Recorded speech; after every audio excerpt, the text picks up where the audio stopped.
karma, the whole nine tattva is nothing but how we acquire karma, how the karma is going to separate from us. The whole karma related philosophy are explained in the nine tattva, and how can we become real religious things in this nine tattvas or karma philosophy in Jainism. All right, so we are going to discuss these things very fundamental level. Okay, and as we do for every topic, first of all, at fundamentally at the micro level, what is happening, and then see what are the analysis we can do on each tattva. All right. Now here is the name,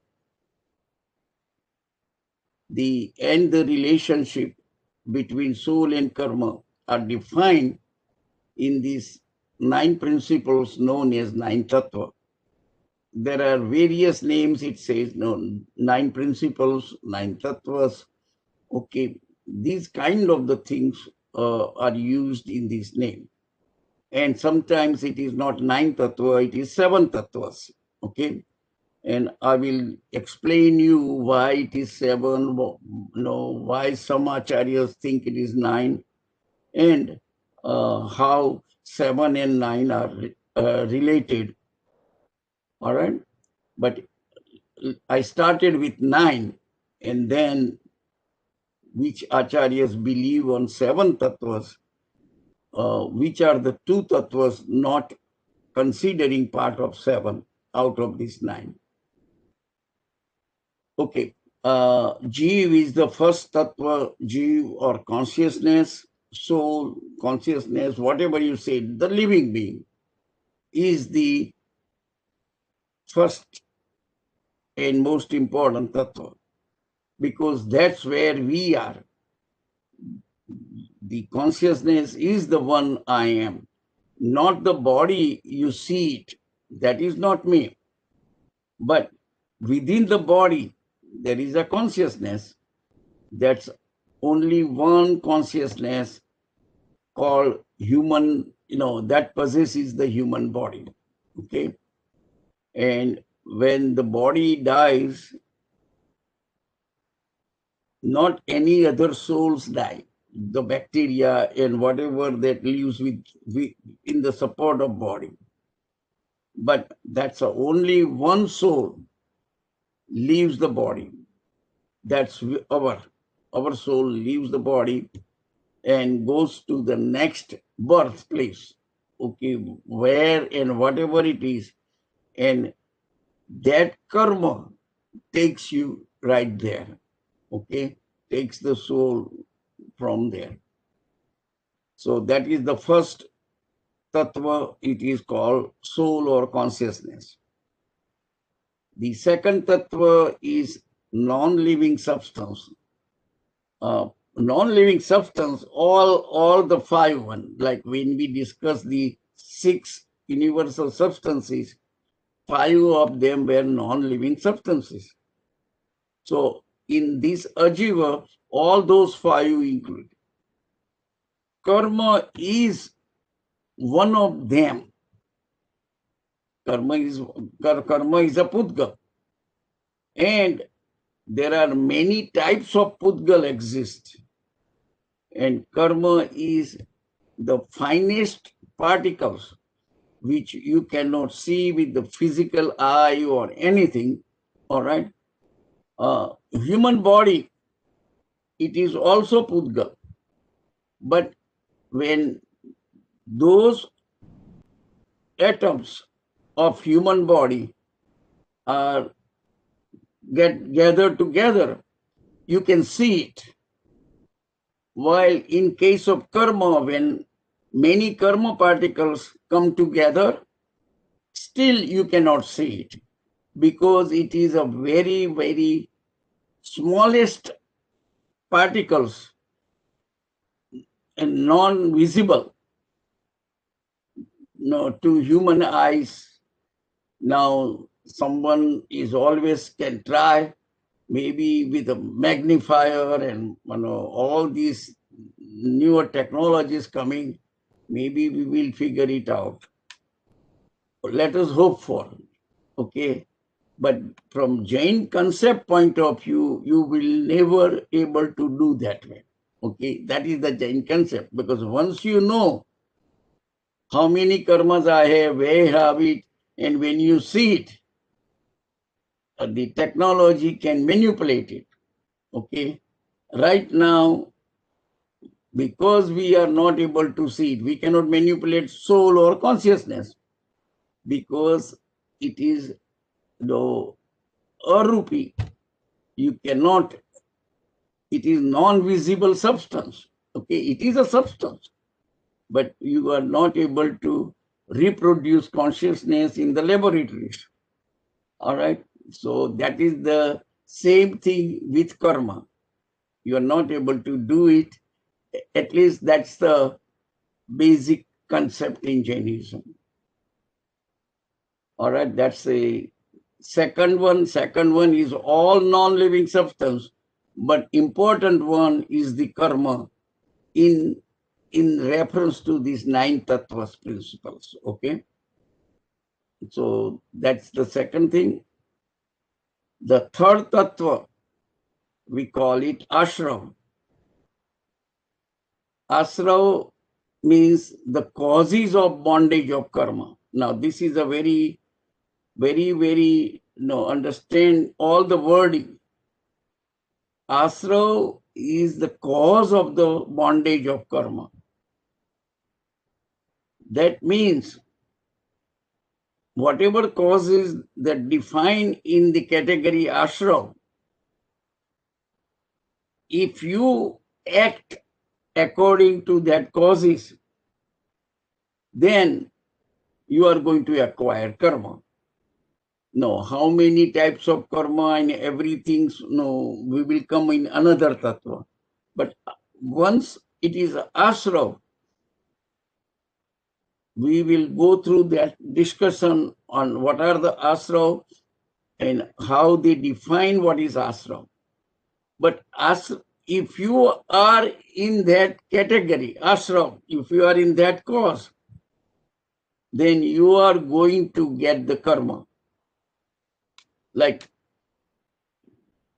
just one of the things, Mithyatva is one of the cause. Kashai is one of the cause. So if you are a Mithyatva, if you are a Kashai-ful, activities of body, mind, and speech, they are all Ashrav. Once you are in there, and that one we are always there, we are going to acquire karma. Okay, and so the Ashrav is nothing but the cause of bondage of karma. Okay, or various causes of bondage of karma. And we make sure that when you want to become more and more spiritual or less karma that can come to you, or bondage of karma, less karma you acquire, what you need to do, you would have less causes. You are subject to that many less causes of the karma. All right, so that's the bondage of karma. When you are in Ashrav, every moment you are going to acquire karma. If I am in angry, if I am in Mithyatva, I am acquiring karma every moment. Bandh is, people get confused sometimes. Ashrav means karma will come to you, and bandh is bondage. No, bandh is not the bondage. Ashrav is the bondage of karma. Bandh is characteristics of bondage of karma. Means what kind of the bondage occurs That defines in Bandh Tattva. Bandh Tattva defines what kind of the bondage occurring. But bondage is occurring during Ashrav. Okay, so keep that small differences in mind. Okay, and the Bandh is a characteristics of the bondage, means whether you got a strong bond like Anantanubandhi or Pratyakhyani, or you got a very mild bond which is Sanjvalan. Okay, that will not take big effort to separate the karma. Okay, so that's all that, or what type of the karma that comes in the bond, whether you are acquiring Dhanavarniya karma, Darshnavarniya, Mohaniya, what, all types of the karma, the quality of the karma, everything which is defined, it is in the Bandh Tattva. Now, the next one is called Punya and Paap, next to, they go together. Means if it's a good deed, you are acquiring karma because of the good deed, what you are doing, or you are acquiring karma because of bad deeds, sin. Okay, and those karma are punya and pap karma, the virtuous karma or sinful karma. All right, that is the next two tattvas together. Then last three, one first Samvar is the stoppage of new karma. Like Ashrav is just opposite of Ashrav. Ashrav means causes of the bondage of karma, while if you are in the Samvar, that means you are becoming more and more spiritual. And in that process, you are stopping acquiring new karma, or your effort is reducing the acquiring new karma, the density or various kind of the things, like whether you are doing density or like intensity, those things, if you are reducing on a new karma, then it is still considered Samvar, because what you had before, now the new karma is not as strong what was before. Okay, so that is Samvar. Nirjara.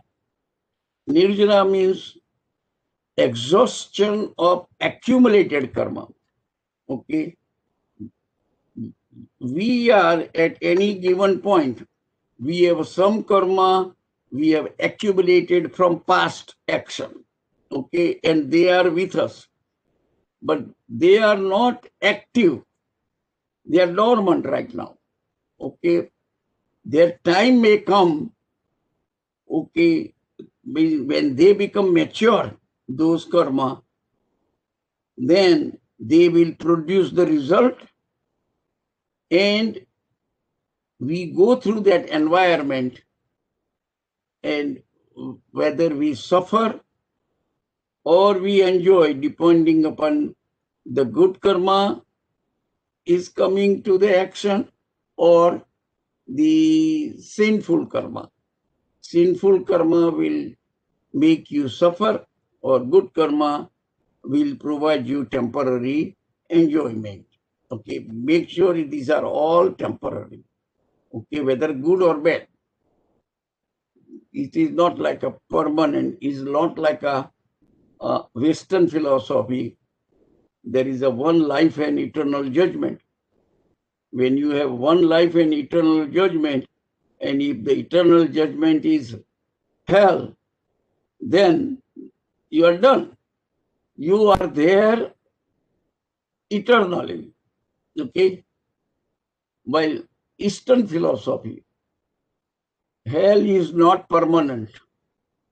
if you are going to hell, you are going to be there for a certain duration. Every hell has a lifespan. Once you suffer that lifespan, you come out of it.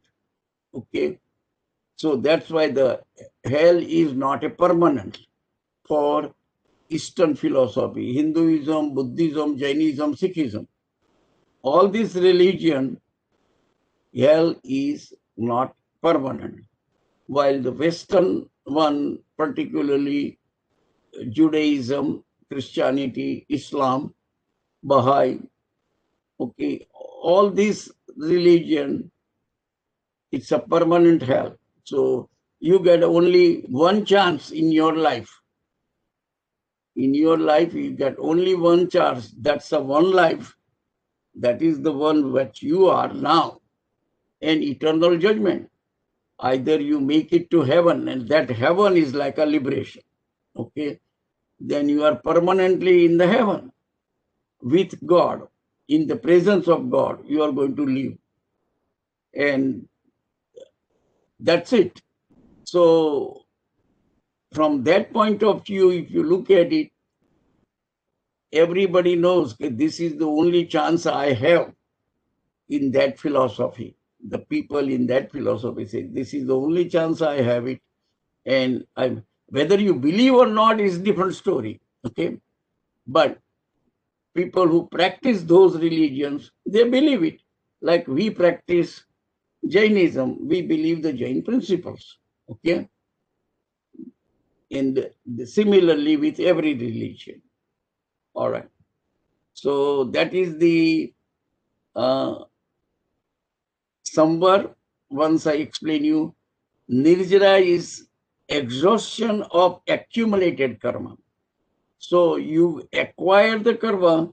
Karma exhaust two ways. One is when they become mature, then they produce the environment or they produce the result, whatever your action was at the time you acquire the karma. And then those karma get separated from you after they produce the action. After they produce the environment which you fell into that one, in that action. Let's say your karma says you're going to break your hand today, and you go for a walk and you fell down and you broke your hand. That is everything that happens to you due to the past karma. Okay, that is due to past karma. And with that situation, after you broke your hand, at least those karma get separated from you. So when the time for karma to produce the result, they get separated. And when they produce the result, generally what happens, we fell trapped by the environment and we acquired new karma. Okay, so, and the cycle continues. When old karma produces the result, we acquired new karma when they produce the result at that time. So the second aspect of Nirjara is your effort should be before they produce the result. Can you get rid of those karma? So you don't have to acquire new karma. And that is called Sakam Nirjara. Nirjara has a two component, Akam Nirjara and the Sakam Nirjara. And we will discuss it in detail during that particular tattva when we discuss it. Okay? And Sakam Nirjara means, no, your effort. You are removing the karma before they produce the result.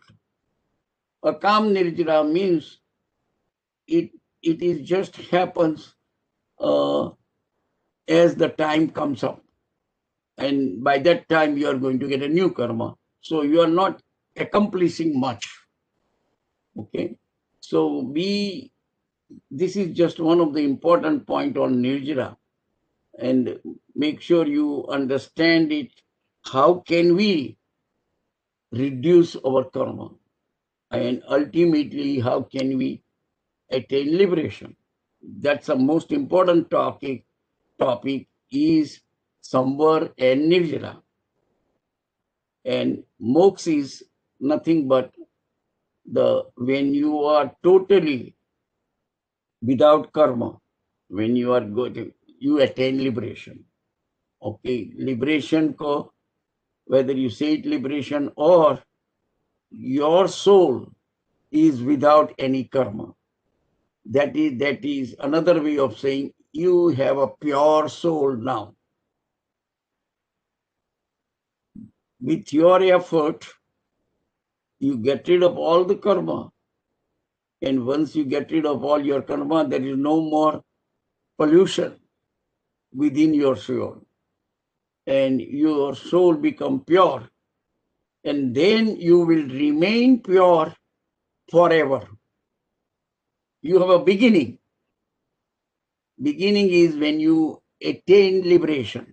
That is the beginning. But then there is no end. You remain that way forever.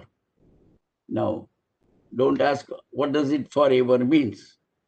Forever means it is forever. Okay, you are not going to get polluted. You are not going to acquire any karma, period.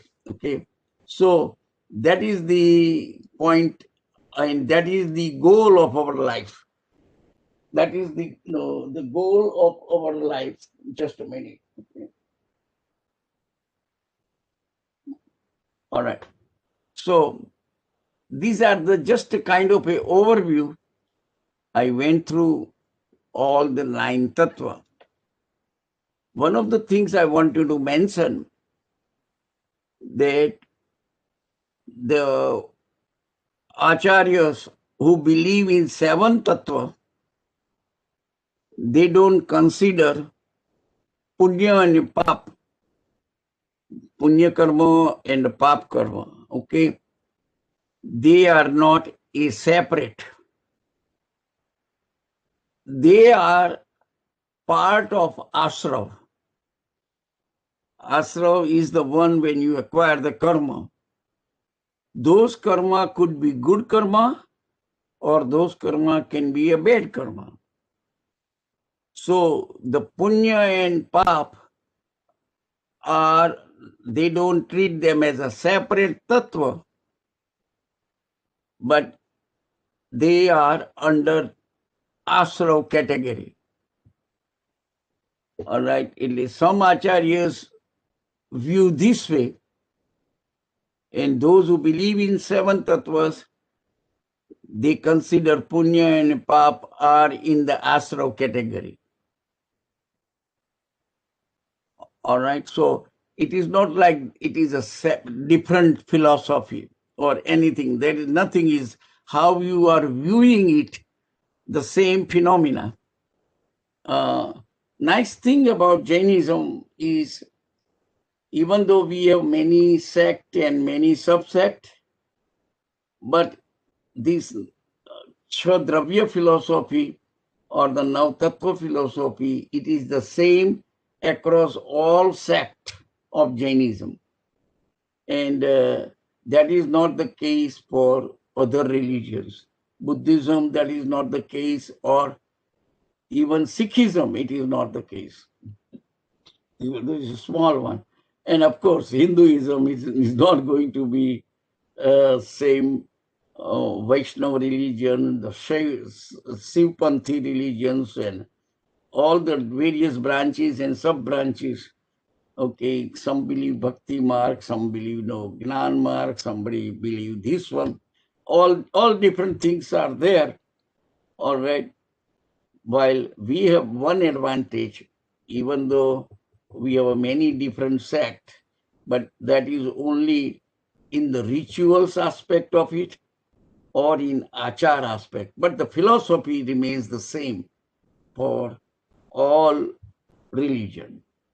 So this is just a kind of a overview what I give you on this 9 tattva, and then we will go through one at a time, one tattva at a time, and look at in depth, only conceptually, the analysis. So that's why you can decide yourself whether you are doing right things or not right things. Okay, you don't have to ask anything if your concept is clear.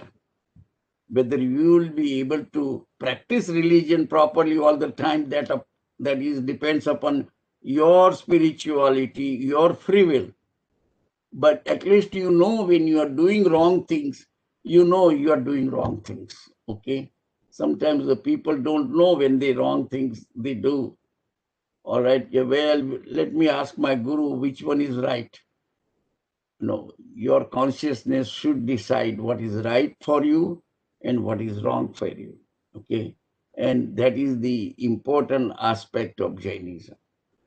You can only make yourself or break yourself. Okay. There is nobody can help you. Nobody can. People can become nimit. Your guru can become a nimit. But you have to accomplish everything on yourself. Any question here before I proceed further? No, Uncle.